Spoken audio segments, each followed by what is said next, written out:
Hey guys, I'm home with a sick kiddo today, so I'm recording this video kind of in a different way that I usually do. I've got some boxes going on here, so hopefully this works out. 1-4 is a really simple um, section. The hardest question is going to be ones like number 3, which we'll get to down below. You have a backside to this, but we're going to skip those constructions for now. So right now you only have one page, front side of notes. Here's the homework assignment that I have. You can use the rest of the time in class to work on that. But we're talking about angles.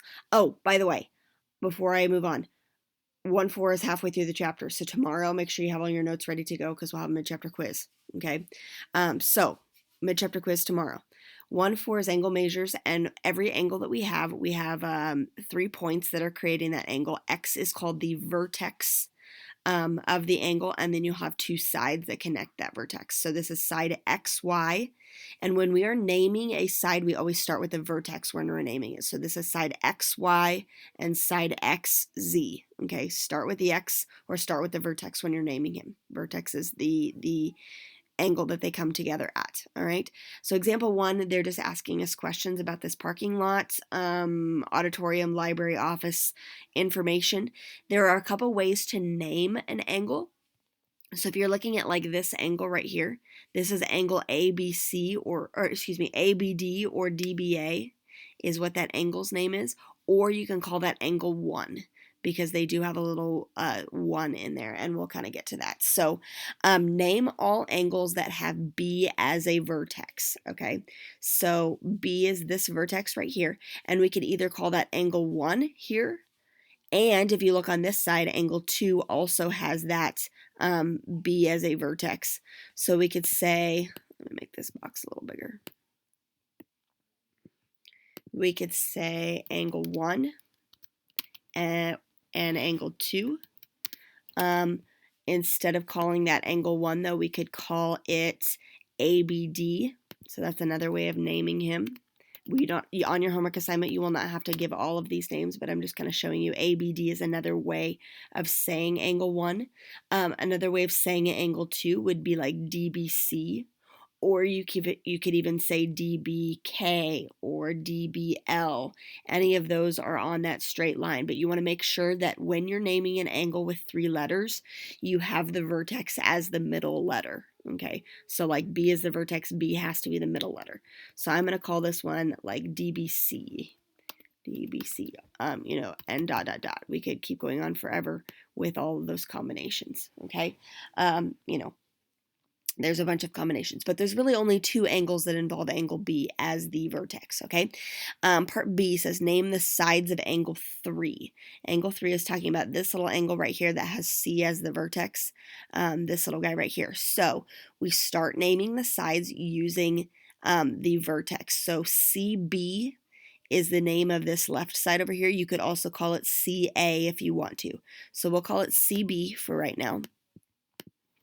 CB, and the other side is named CE, this bottom side. So we have CB and CE, those are the angle 3s, okay? CB and CE. We'll just stick with that for right now, CB, CE. Part C says, what is another name for angle GHL? All right, let me find GHL. Okay, this angle right here. And there's only one other name, I guess, aside from naming him LHG, is angle 7 is what we're going to call him. So angle 7. Okay, please make sure that you're putting that angle symbol in front of each of these, and not just putting the number 7. Put angle 7 so we know for sure that we're talking about an angle here. But GHL, his only option is calling him angle 7. Name a point in the interior of DBK. DBK is this angle right here. It's like angle 2. DBK is this angle. And we could say, like, I've had people before that will say like point C. Well, point C is on DBK, like on that side right there. Okay, really the only angle that's on the inside of that angle, or the only point that's on that inside of that angle, is angle E over here. He's kind of like inside, like if this was a mouth. E is the only point that's inside of that mouth, okay? C, K, L, those are all on the angle, but E is the one on the inside. So we're going to put E here. Okay.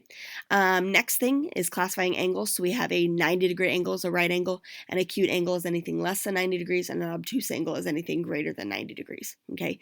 They want us to measure each one of these angles, and I have protractors in my room, so if you find those, great. Otherwise, just save that section. You can label them as right, acute, or obtuse, but I'll show you how to measure those tomorrow. It says they want us to find the measure of MJP. MJP. You can see the box in the corner. MJP is a right angle. And so we can label him as a right angle, and we also can put 90 degrees. So we'll go ahead and do that. Right angle, 90 degrees. LJP is a little bit more than 90 degrees. So he is going to be at an obtuse angle. So we'll label him as obtuse. And I mean, I can probably guess how big he is. Let's say like 115 degrees maybe is how big that obtuse angle. We don't know that for sure until we measure him. And again, we'll go on measuring him tomorrow. I'll kind of show you how to do that. And then the last one is NJP, is this little sliver here, NJP. And he's going to be an acute angle because he is smaller than 90 degrees.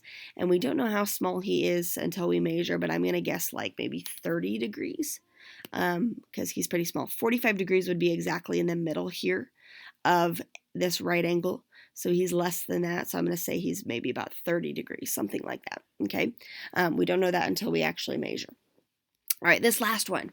Don't get bogged down with all of the notation here. Sorry, I can't label these. I would normally like mark up this diagram like crazy, but it says KJ and KM are going in opposite directions. KJ, KM. So that just means that they're 180 degrees from each other. Like this is 180 degrees opposite each other. KN, this guy is bisecting. Circle this word bisect on your notes. That's really, really huge. KN, this guy is bisecting JKL. So this angle right here, when it says bisect, that means split in half. So this guy is splitting this angle into two equal pieces, and the pieces are this one right here and this one right here. So what we're saying here is this angle and this angle are exactly the same size, okay? It says JKL, which is that whole angle, is 8x minus 13. And one of the smaller ones, NKL, this little piece right here, is 6x plus 11. Okay? Now, if this is 6x plus 11, then this one is also 6x plus 11, right? Because they're the same size. So 6x plus 11, 6x plus 11, that's what those two guys are. And the whole thing, again, was 8x minus 13. Okay?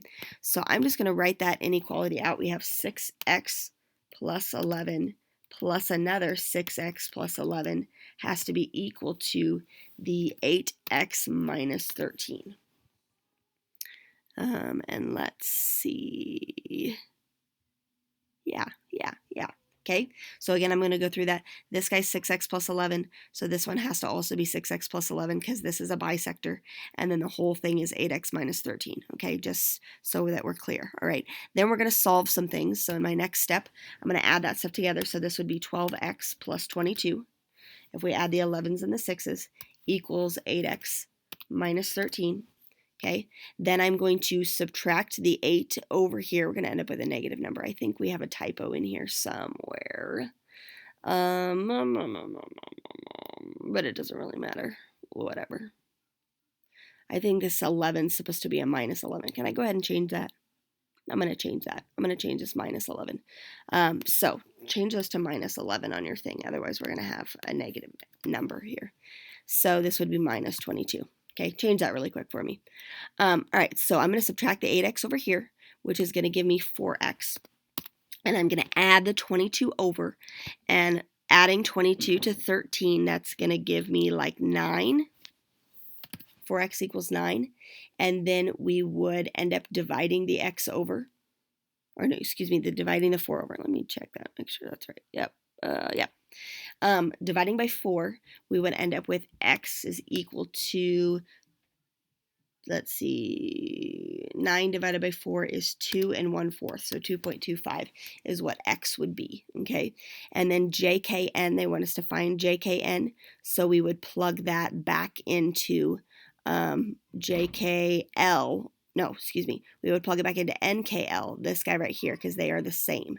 So if this is 6x minus 11, then NKL would also, or JKN would be 6x minus 11 also.